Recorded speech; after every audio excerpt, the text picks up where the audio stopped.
All right, so we're going to go ahead and get started. And while we are developing the webinar, I'm sure more people will continue joining since it's still a little early in the morning. So welcome everyone to today's AmCham webinar organized by the Committee of Education. My name is Mariana Leon. I am the chair of this committee, and I'm also joined by Maria Martinez, my co-chair for this committee as well. And today we have organized a very special webinar called in Panama. It's, I think the circumstances, especially that we're facing today, have definitely called a lot of attention to this topic. So we're excited to hear from our two panelists today. We will be having, we'll be starting first with Adam Ewing. Adam is the Senior Director of Strategic Partnerships and Business Development for K-12. And then we'll continue on with Alex Patterson, who is the principal and founder of Amador Academy. And today's webinar is brought to you thanks to our Platinum Leadership Circle here at AmCham, which is 3M, KPMG, Ricardo Perez, Atlas Bank, Delta, Citi, Panama Canal Railway Company, ICE, and Chevron. So welcome, everyone. Thank you for joining. And I'm going to leave you with Adam to tell us a little bit about homeschooling in general and a little bit about K-12 and some exciting opportunities that we're establishing here in Panama as well. Let me take myself off mute. Here I am. Well, good morning. My name is Adam Ewing. As Mariana said, I am the Senior Director of Strategic Partnerships at K-12. I've been in this industry really my entire career, which is kind of unique because it's a fairly new industry if you really consider online education, specifically in the K through 12 space. So I've seen a lot. Started my career working with the University of Miami Online High School, went to Kaplan to help launch their online programs, and I'm now with K-12. So a little bit about K-12, it'll kind of frame the space, how far we've come as an industry and where we want to go. So K-12 is the industry leader of online education, primarily focused here in the United States and building managed public schools online. So giving students the option, if their local public school doesn't work for them, they now have an option to go to school online, and those tax dollars will go to pay for that student's education. And it really disrupted the space, giving students a choice to say, I need the flexibility, or I have something else going on in my life that will allow me to do schooling online. And really, the trend started at the university level. We started to see more and more students saying, I need to do schooling online versus going to a traditional brick and mortar school. And as you've seen the adoption in the higher ed space, more and more high schools started to say, you know, this is something we should do. And states started adopting the same model.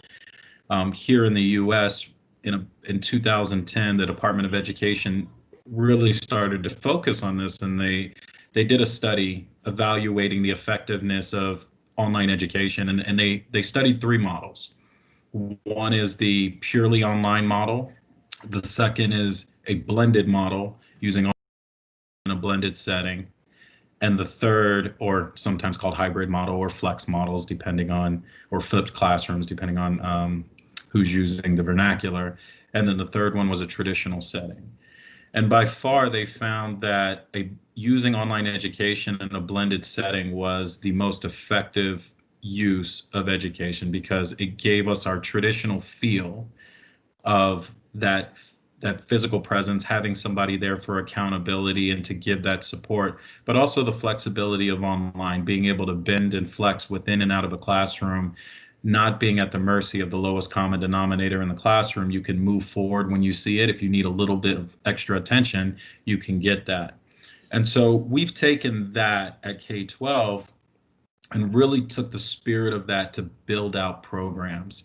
And I think the important piece of that is what we're doing with Quality Leadership University, is we've really focused on that blending setting, on that blended setting, using online assets, because there's so many different applications to online education. There's so many different approaches. It's not just content and platform. It's also about how do the teachers interact with my student while they're online? How is it being used by a partner in a blended setting? How are they wrapping additional support around it? How are they identifying those students who need a little bit of extra support? How are they identifying those procrastinators to keep them on track and manage a pace? And so as we've learned through this since 2010, we've really adapted the technology to relied on partners to be able to use this technology in a way where they can really focus on a student at the individual level.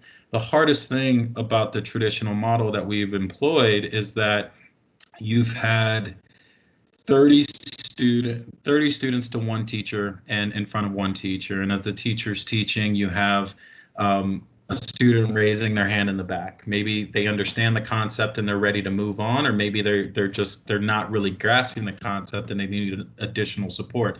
Meanwhile, you have the other 29 students in the classroom who are at a different pace or a different level or a different understanding.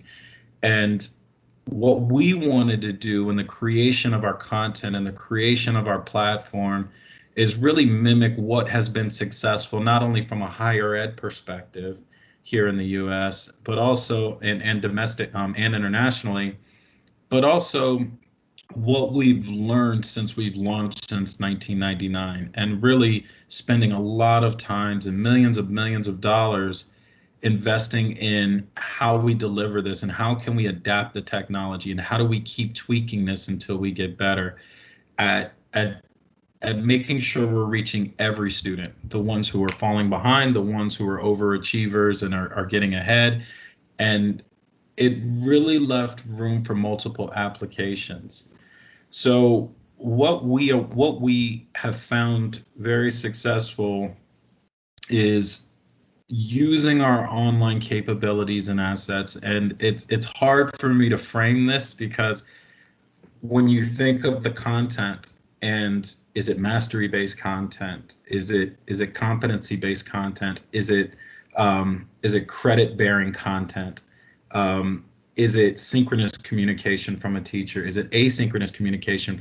And how is it delivered? And what are the mechanisms that we can intervene along the way to ensure the overall health of the student? And then rely on the partners on ground to equip them with the tools that they need within our system to really build a long-term sustainable model that can reach all students. And it's been a very big challenge because I firmly don't believe online education is for everybody, but I do believe that it can accent or accelerate their educational process while they're in it. They can use it for their intended purposes. And that's really the beauty of it. Instead of saying, here's one option that you have, now you have a plethora of different options that you can apply down to an individual student's level. And it really empowers a teacher to say, I have this student who needs a specific course or has a specific need or a specific issue that I can address by using online education in a different way. And so giving those options, also what we found is it starts to empower the student. Once a student does get it, once they get through the learning curve of transitioning from traditional education into online, you see an accelerated path. You've seen them taking ownership of it. They know where they can log in. They know how to build their own schedule. They know that if they need more time, they can take more time with a specific concept. They can accelerate through the stuff that they really know and they grasp, and they can take their time with the stuff that they're really struggling with. And a partner can read that.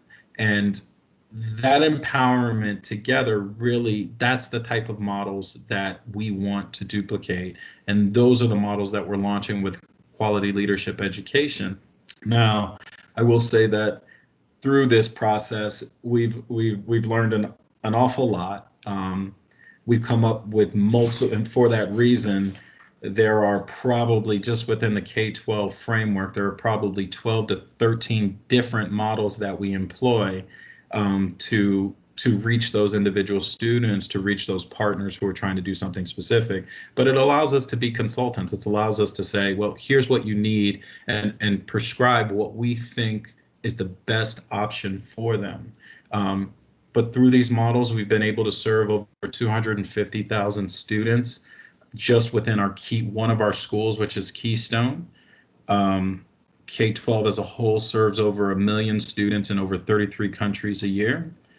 And we're looking forward to really doing some exciting things in Panama, starting with quality leadership education and adapting this model specific for the needs of Panama, especially during COVID.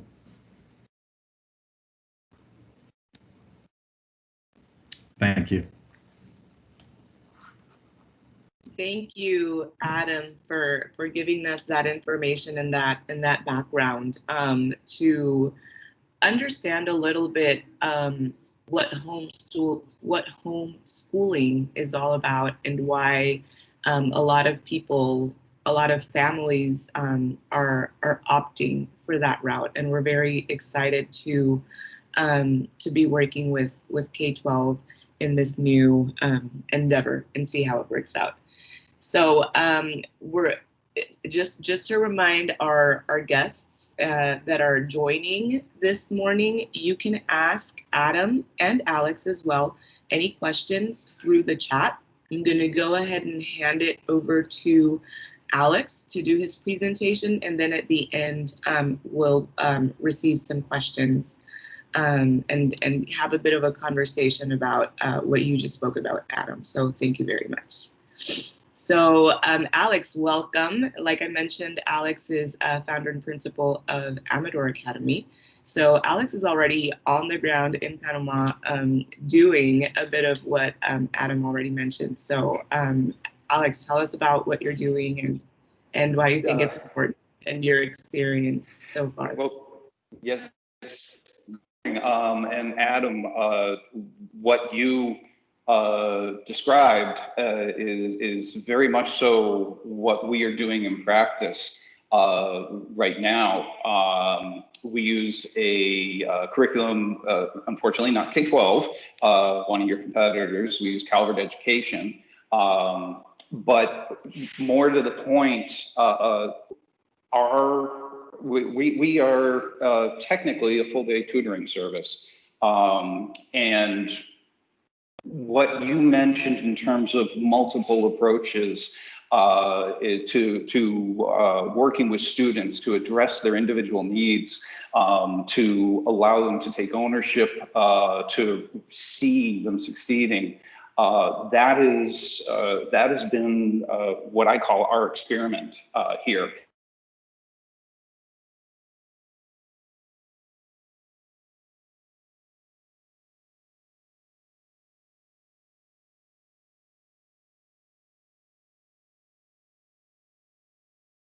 So we're losing Alex. I don't know if I'm the only one. Yes, Mariana. Yeah. Yeah. Okay. Yes, apparently it's his connection. Okay.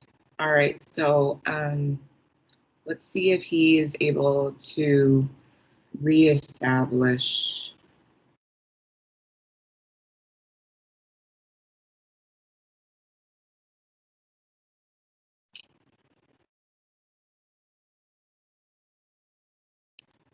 So maybe while we wait for Alex to reestablish his connection, Adam, could I possibly ask you a few questions and maybe get the ball rolling while we wait?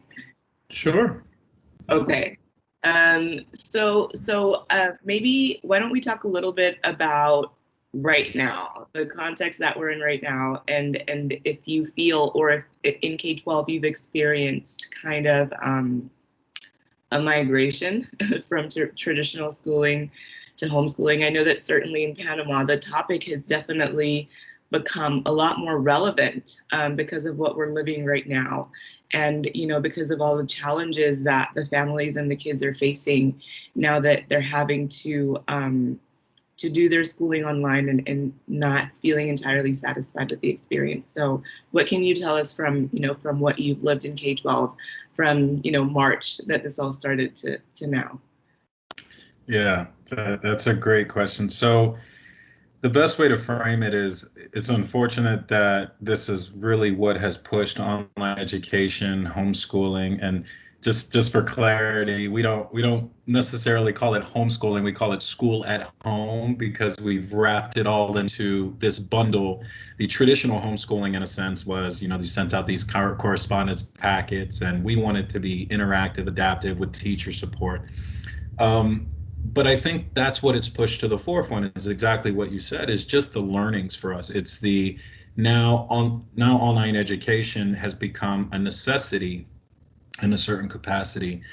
And it's not the best circumstances because some parents were forced into it and students were forced into it without necessarily wanting to do it. But it was also an opportunity to introduce it to a new population. And I said earlier, I don't really believe that pure online education is for everybody. And I just want to go into a little more depth because this is what COVID said is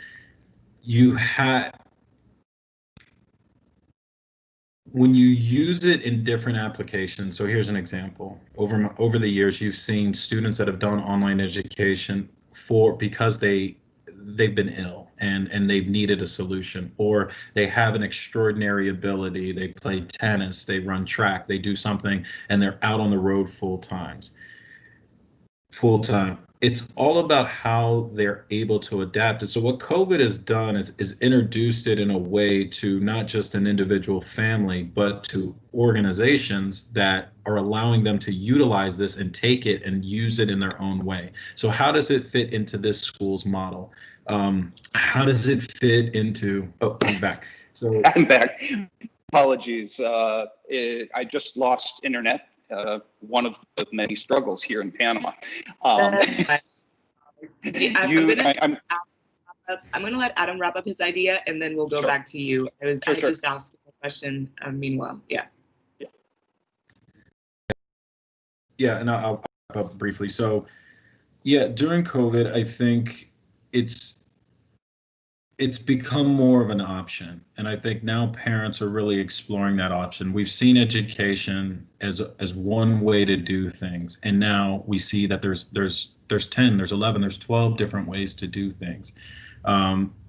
K-12 has been lucky enough to be in this since 1999, so we've kind of already take our bumps and bruises early on in learning how do you deliver this? How do you deliver this effectively? How do you reach all the high achievers, but at the same time you're serving the students who need remediation? And that's what COVID's allowed us to do. It's allowed us to take our learnings over the last 20 years and apply it to a plethora of different circumstances. And I'll pause there. There's some questions coming in, but I think we'll answer those later.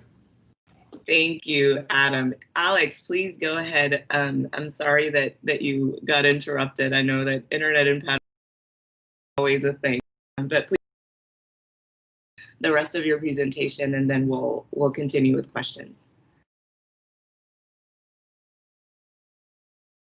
Are you there, Alex?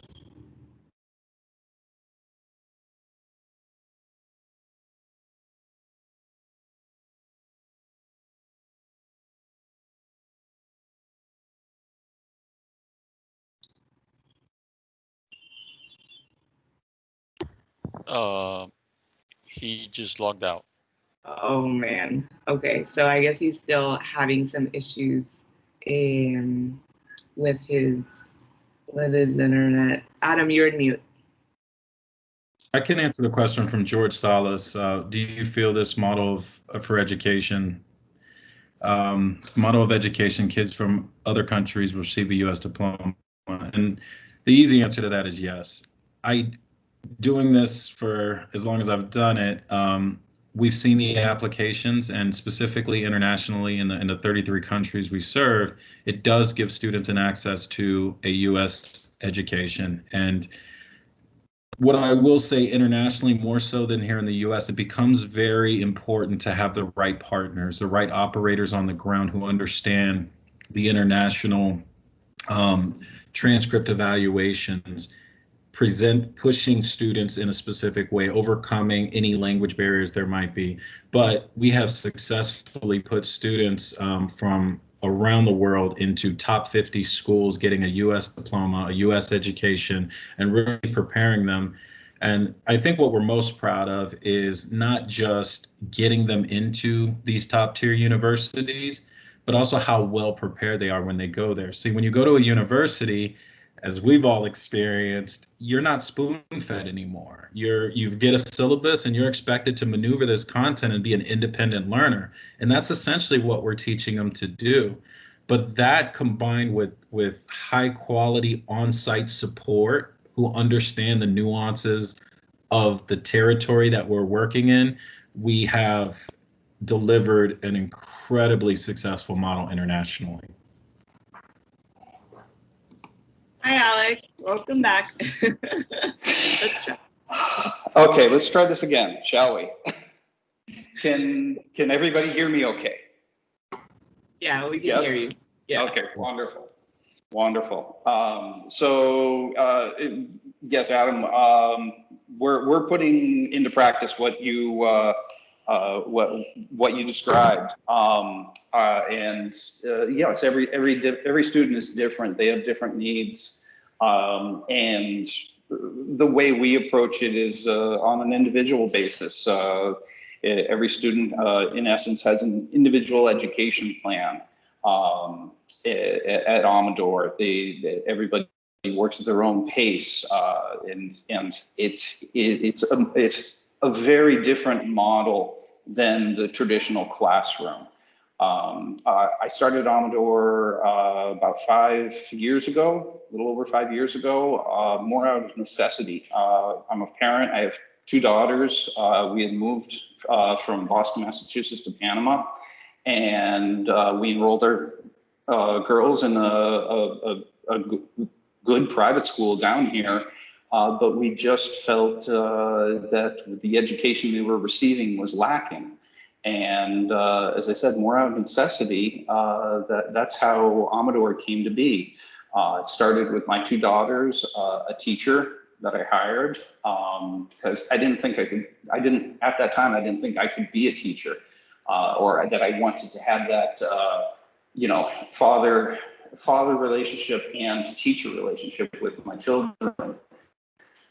And just by word of mouth, it grew.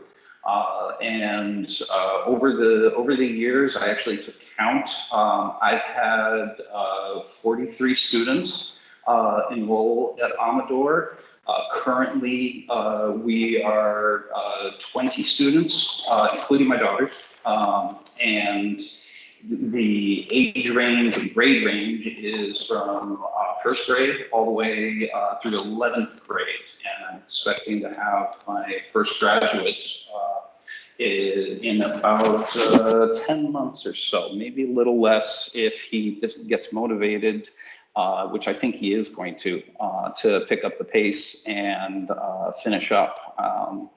So it's been, I call it an experiment, and it's been successful. The most important component to what we do are the teachers and the communication between the teachers, the parents, the teachers, and the students. COVID certainly has made that challenging. But it's also had its blessings.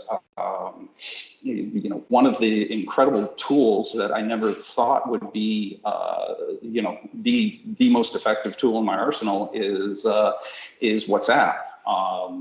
That has it allows great transparency in the communication between the teachers and the students, but also we have individual parent groups so in essence, we can have a parent-teacher conference any time of day on a as-needed basis, and it's really been surprising how effective that is. The other aspect with the communication between teachers and students is that the parents are involved. Amparo can attest to this, in that she sees all the communication between her daughter Sophie and me or the other teachers here at Amador. So she's very connected as to what is going on, and it strengthens the relationship between the parents and their children as to their progress in education, and to where they're having difficulties or where they're doing extremely well. We use a platform, as I mentioned, this isn't K-12, it's Calvert Education, and I'm going to show it to you. I have to log it back in, and let's do this. And okay, so I have logged into, actually this is my daughter's account. She is in the 6th grade, and this is what the children see every day. It's well organized. Yeah, there are aspects that I'd like to improve, but this is the tool that I have right now, and it works really well. The nice part about that I found about Calvert, especially since they now have transitioned everything from grades 3 through 12 to being 100% online, is that it's really aimed at the level of the child. If you look, this is my experience in the past, when Calvert was book-based, the instructions were given at the adult level or the teacher level. Here, the instructions are incorporated into the lesson, and they're at the child level.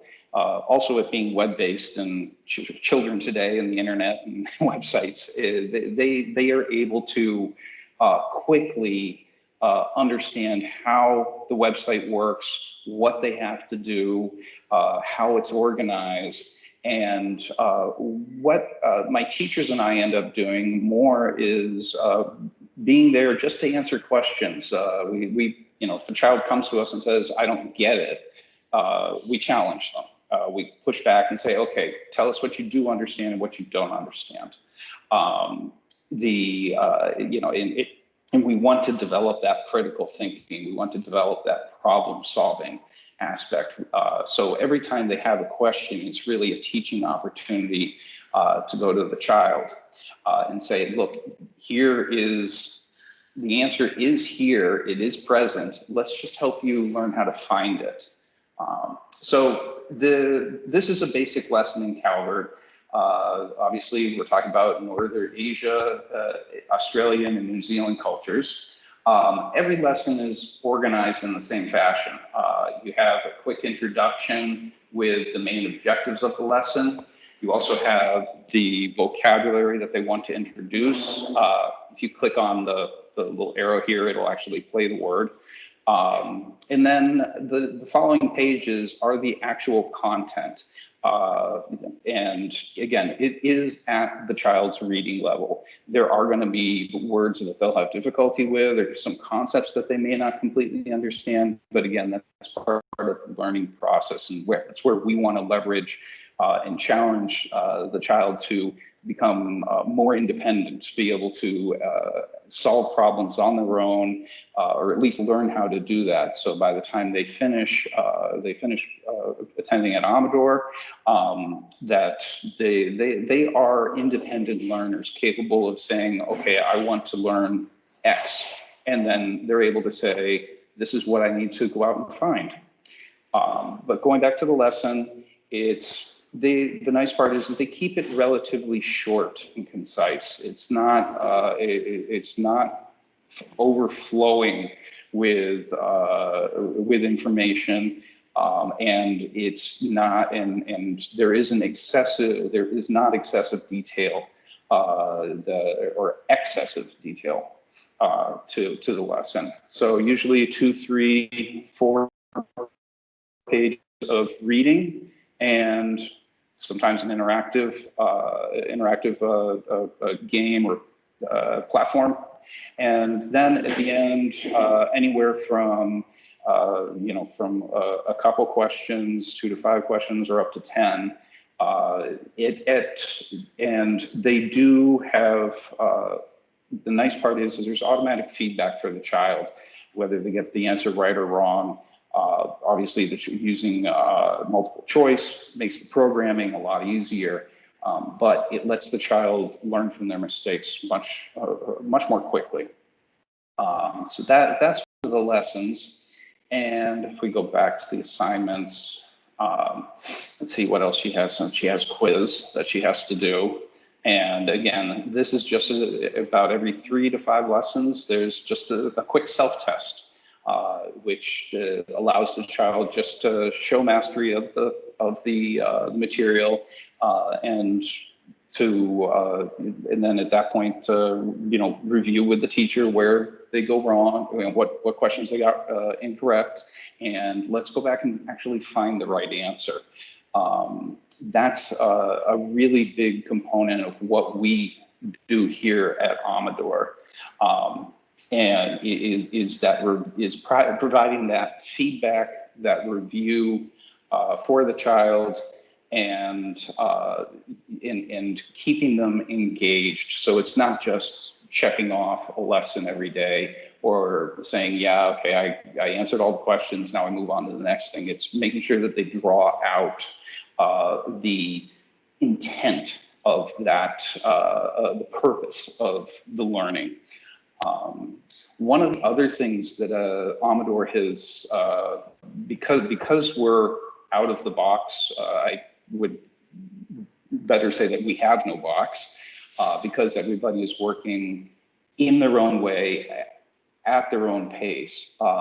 We have about 1/3 of my students right now are some form of special needs. They either have a diagnosis, autism, Asperger's, ADHD, dyslexia. The interesting part is that they are perfectly capable of completing all the work that a student who isn't burdened with such a diagnosis. They're able to do exactly the same work as a student without a diagnosis. We're just giving them the ability to do it in the way that they know how, or in a manner that works for them. Whereas if they were in a traditional school setting, they would have extreme difficulty because it's a very set and regimented method of doing the work. So in that respect, we've been very, very successful as well.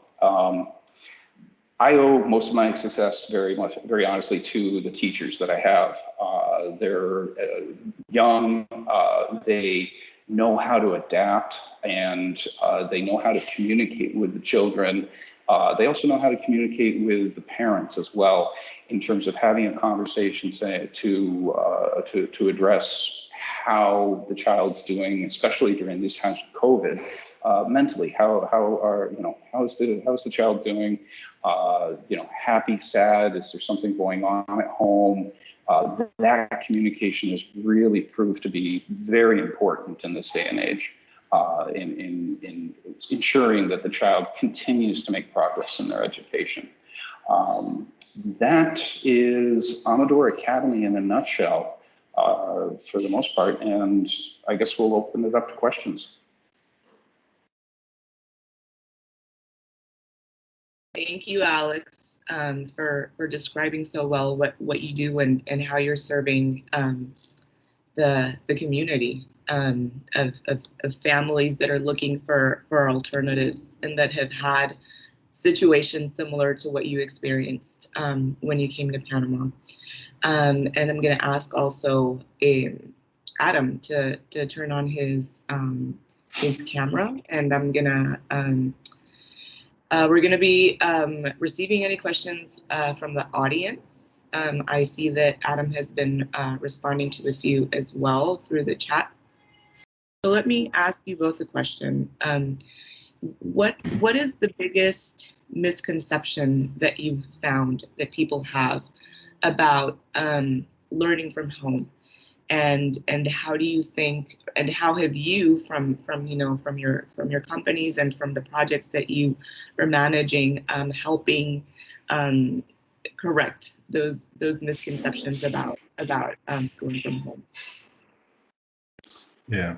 Alex, you want to go first, or do you want me to jump in? You go ahead. I'm still composing an answer in my head.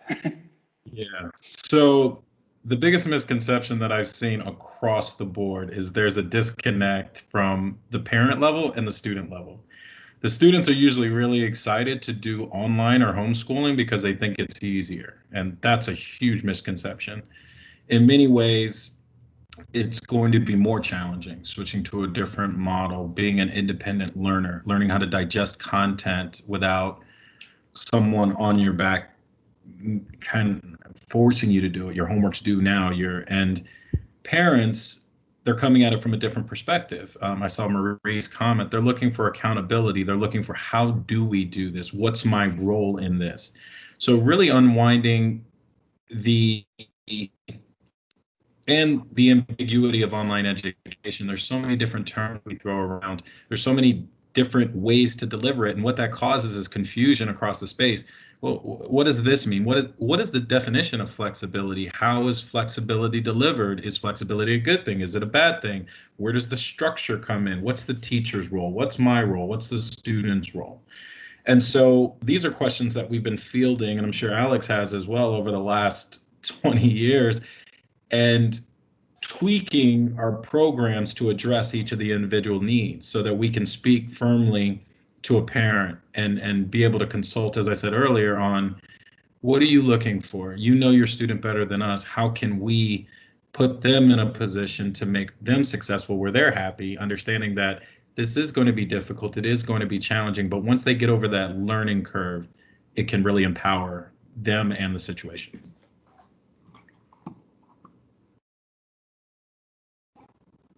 Totally. So I see that I think Alex left. Sorry, I'm actually at the school and I had a question come through.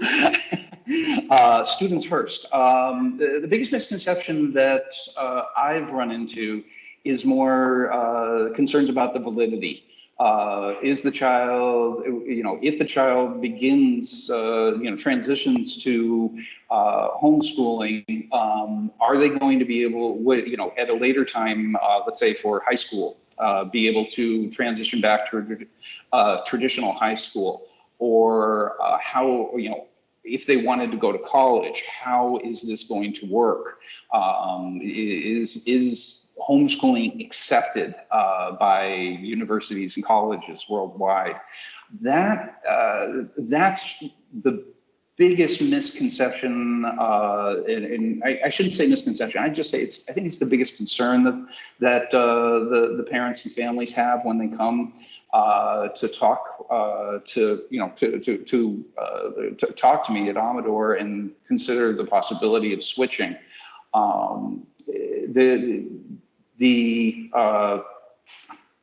To what Adam mentioned, this is the points that Adam mentioned. This is a lot of the work that we do, that we are the ones helping the students do the scheduling. We are the ones talking with the parents, saying this is where the responsibility lies. This is what is the parents' responsibility. This is what is Amador's responsibility. So we've inserted ourselves in between Calvert and the families in a in a role where the parents may not want to do the teaching at all. They want a different option for their children. And we have some parents that are very involved every day in teaching their children. And then we have some that are completely hands off, and my teachers are doing all the work. Great, thank you. So there's some discussion on the chat going on regarding learning from home, especially for elementary students where, they're probably not yet independent learners, especially when you're in lower elementary. So how do you guys at K-12 and also at Amador deal or approach education for elementary students? How does that look like, and how does it work? Yeah. So I'll try to be brief, but I have a kindergartner who just had to go to school online, and it was not pretty for my wife, myself, or my daughter. So my answer to that's going to be a bit skewed based on that experience. It has to be in a supported environment, similar to what Alex is doing, similar to what quality leadership is building. These students need so much hands-on support. So much of their interactions and their learnings and their finding is just being around other students. And I know COVID has really put a kink in that. But for that age group specifically, the hands-on material, the building blocks, they're learning to read at a pivotal time in their life, so they can't just look at a screen. So it has to be interactive. It has to have those hands-on. So with K-12's program, understanding this, we actually started with the K through 5 space and really building content that had those materials that allowed them to conceptualize, whether they're an audio learner, they're a visual learner, or they're just a hands-on learner. How do we put these building blocks together so that they're grasping the concepts as they're learning to read? And then eventually when they get to that second, third grade and they're reading to learn, to sum it up, I think they need that hands-on experience of a blended setting, but they also need those hands-on materials for all the different types of learners. I couldn't agree more. Amador doesn't teach kindergarten. We do 1st through 12. 1st grade, 2nd grade, 3rd grade.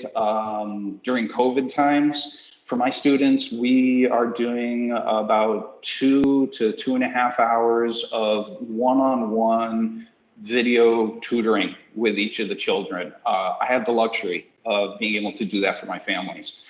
In a public school setting, or even in a private school setting where the classes are, classrooms are 20 kids, it's just not possible.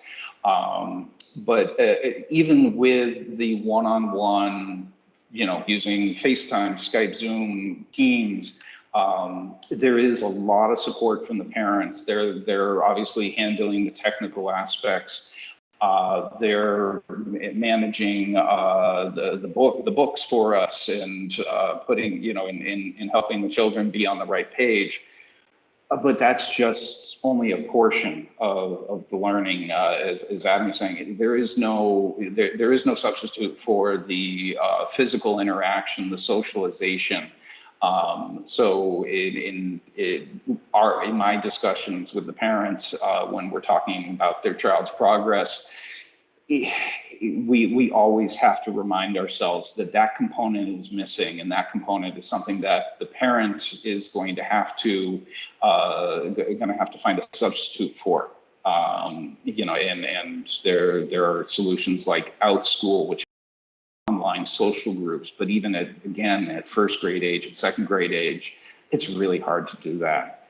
It's something that right now I don't think there is any good solution for.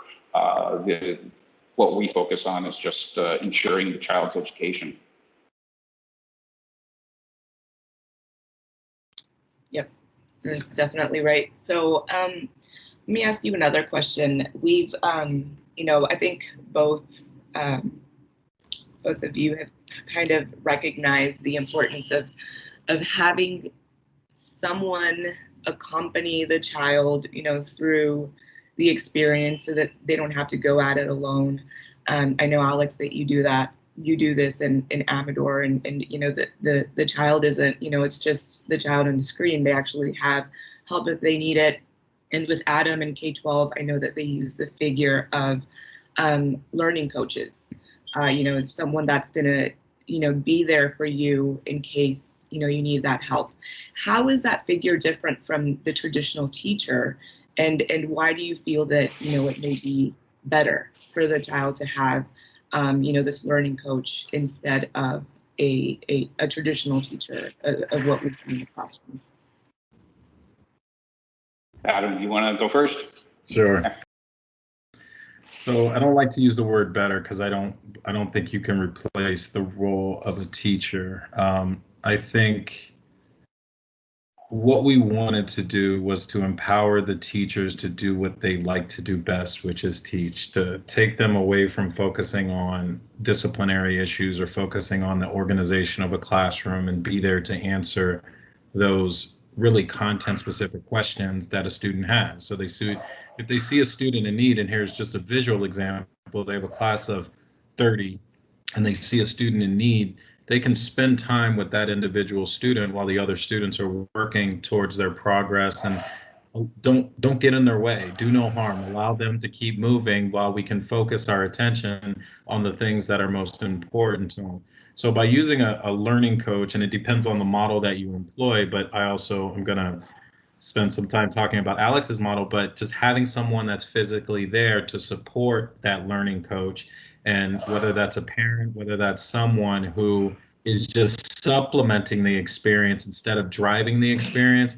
In many ways, a teacher can become a bottleneck, meaning that there's just all of these questions are coming to them, but there's just this one point where they can't get through it all. So we wanted to just expand that out by offering, hey, there's a learning coach, hey, there's a teacher, hey, there's other things within the course that can help them get unstuck to remove some of that pressure from the teacher and allow them to do what they'd like to do. Great. Alex? Again, I'm going to echo here, maybe expand a little bit. The teachers have to be, yes, opening them up, allowing them to do what they love doing, which is teaching. More importantly, the teachers have to become adaptable. They have to be adaptable. They have, especially when you're working one-on-one, which I think ultimately a teacher really wants to be doing. They want to, they want that interaction. But with homeschooling in general, yeah, you have to be adaptable to the student. You have to be able to relate to them. If the example in the book doesn't click for them because it's a dated example, you have to be able to be at the ready to pull out a more modern one that they can relate to. And I think that homeschooling in general it allows for that. And for the teachers,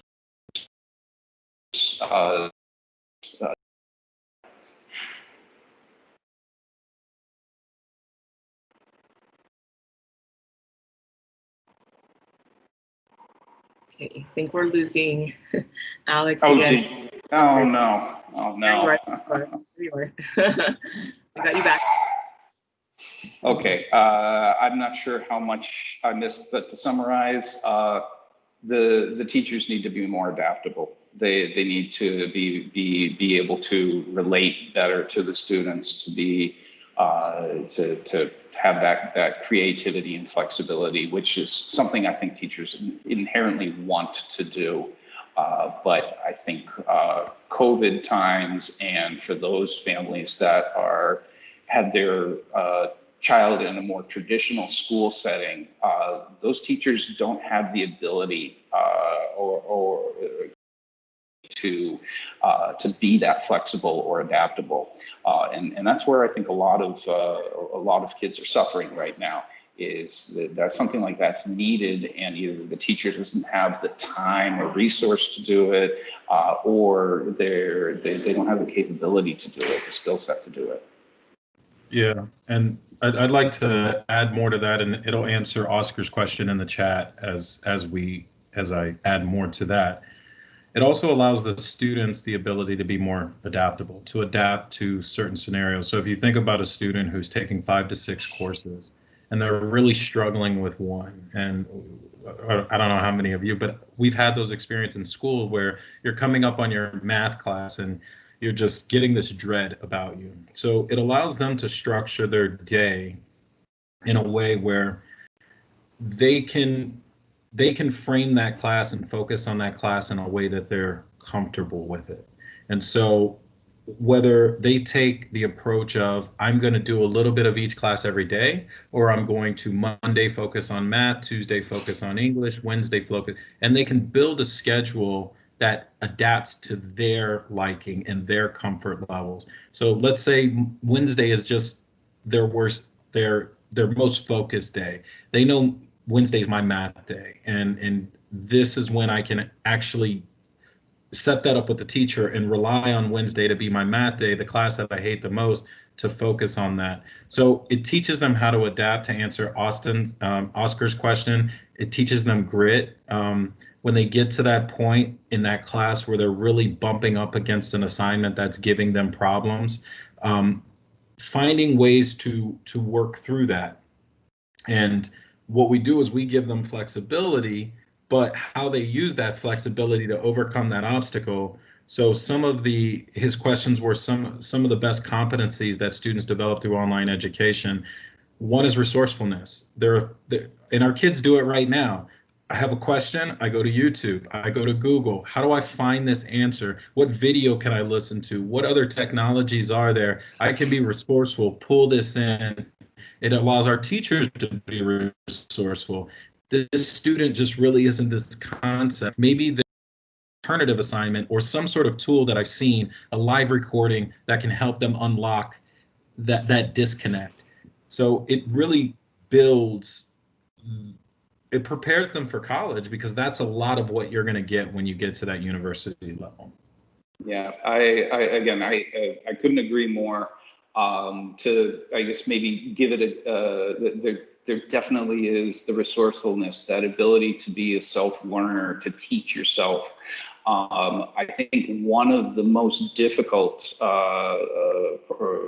skills that a homeschool child will learn that a child in a traditional school will not, is self-discipline.